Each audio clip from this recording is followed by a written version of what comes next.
we're going to be very aggressive, particularly with the more recent technical platforms, and that. I've heard of a system where if you try to film a fight on TV, Facebook Live will tell you the link to the screen prevent suspension. Is that one of the ways? There's a range of different fingerprinting technologies. Obviously, that's an issue with Facebook and with others. So we're definitely exploring all of those options. Stephen, have you and Conor spoke after his rant yesterday?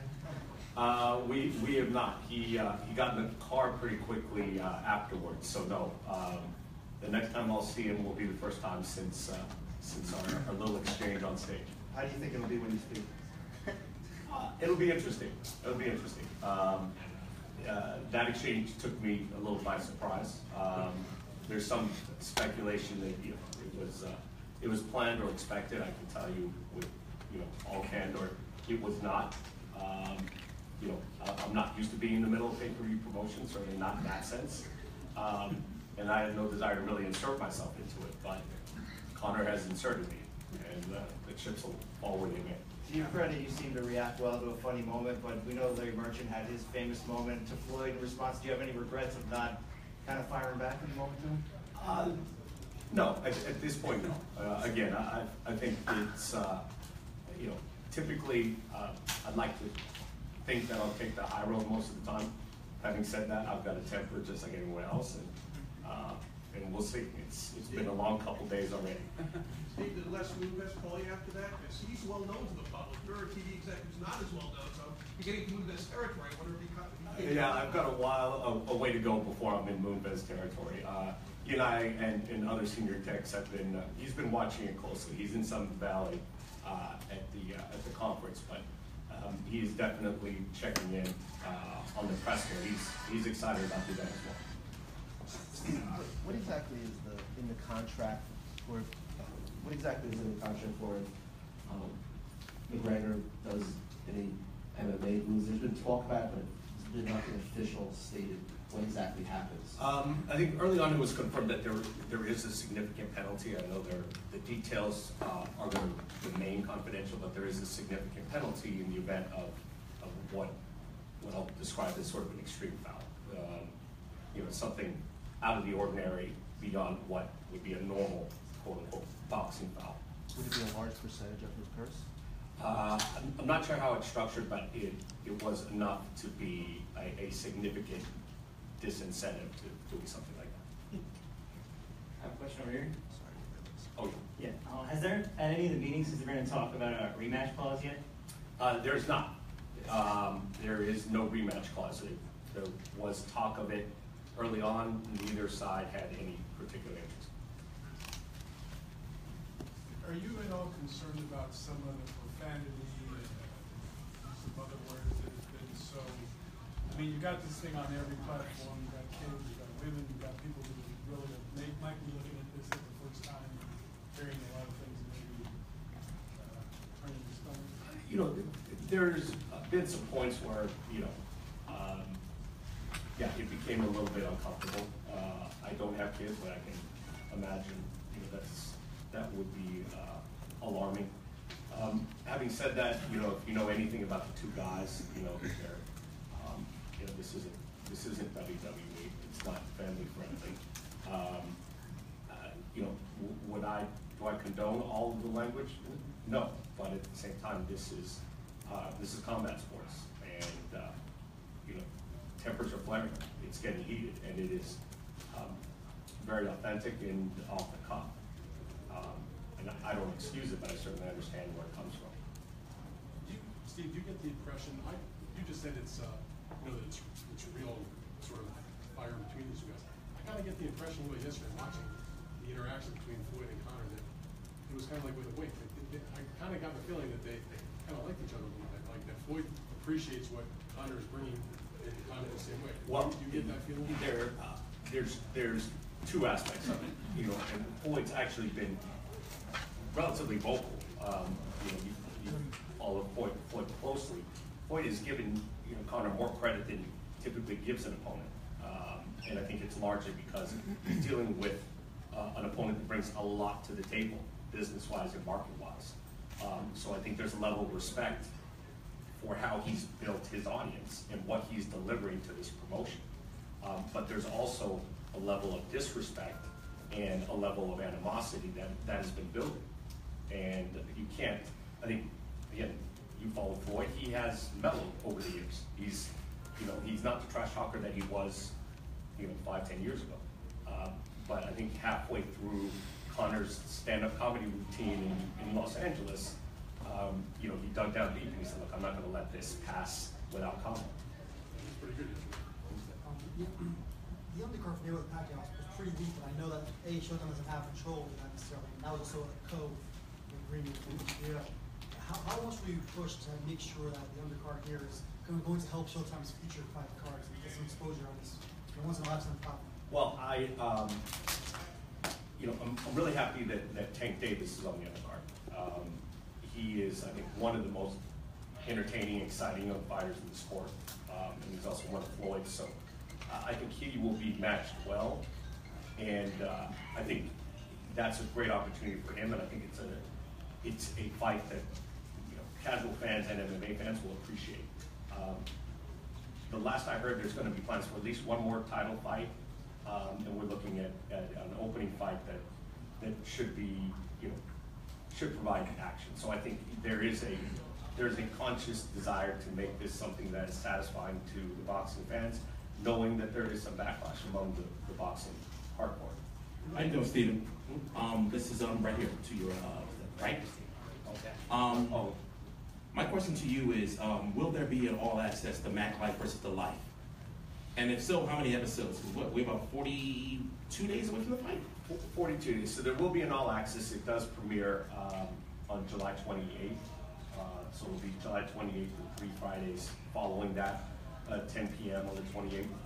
And I believe Conor's crew he's got a separate crew that's also doing Mac Live.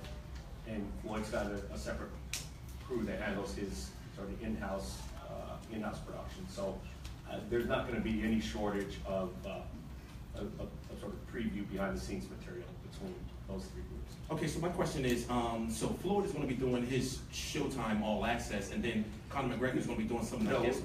Conor is participating in All Access as well.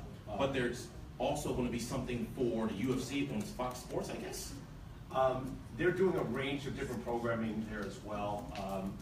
And they're also doing an embedded, which they'll announce the plans of that, but that's typically a fight with digital production. So the plan is, much like the fight, both entities, as between Showtime and UFC, bring things to the table and have strengths, and the goal is to combine those two. There are other programming elements for the fight and fight week that we'll get to after we get through press tour. We know that there are some things swirling around, not everything's locked down, but we'll make a big announcement about all the programming and a number of networks that are involved working together to televise stuff before the pay-per-view. So it's going to be 4 episodes. 4 episodes. That starts July 28th, the night before, Friday. Any chance we'll see Badu Jack on the undercard? It's something that Floyd sort of mentioned. He's been working toward it, and it's very possible. I know that's someone who's come up often, but not confirmed like Tank Davis is. How you doing, Stephen? Michael O'Regan from the Irish News.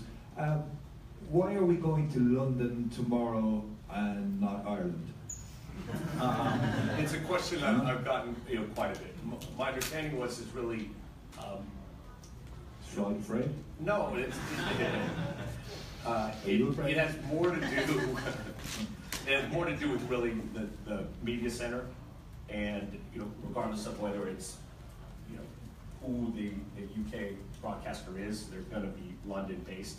So it's one of the areas that probably commerce and business takes a little priority over that. I think if we had done 6 or 8, we probably would have done a Vegas stop and would have done a stop in Dublin. Yeah. But the bang for the buck, Toronto, London represent sort of major media centers. Okay, thank you. Along those lines, some of the questions. How does boxing benefit? This is a boxing match. So how does boxing benefit from all the attention from this and take it into, the next year, or try to help the sport overall? You know, it's a good question, and it's a challenge, to be honest, because this is we'll call it, at least for now, a once in a lifetime event. You know, there's been speculation of whether this is going to become par for the course. I don't think a fight like this would have happened without the two personalities at issue. If you go back, there was a fight of, I think Silva was rumored to be fighting Roy Jones a while back, and that fight would probably have been easier to make at that point. But I just don't think it had the personalities to support it. So I think, like most Mayweather fights, there will be a large amount of viewers who haven't experienced boxing regularly before. So that's where the undercard does come in, and the presentation does come in, and making this an enjoyable presentation when we have a lot of new viewers under the tent. Just a couple more. Given the backlash of how boring Mayweather-Pacquiao was and all the people that complains, how important is it that Mayweather, knock McGregor out, given how much of a mismatch this is viewed as, and especially for the overall health of boxing? Because let's be real, casual fans are going to say, "Oh, if it was an MMA fight, it would have been exciting," and there'll be all that kind of revisionist history. So, I mean, how important do you think it is? Thanks for coming, Bob Arum. I appreciate it.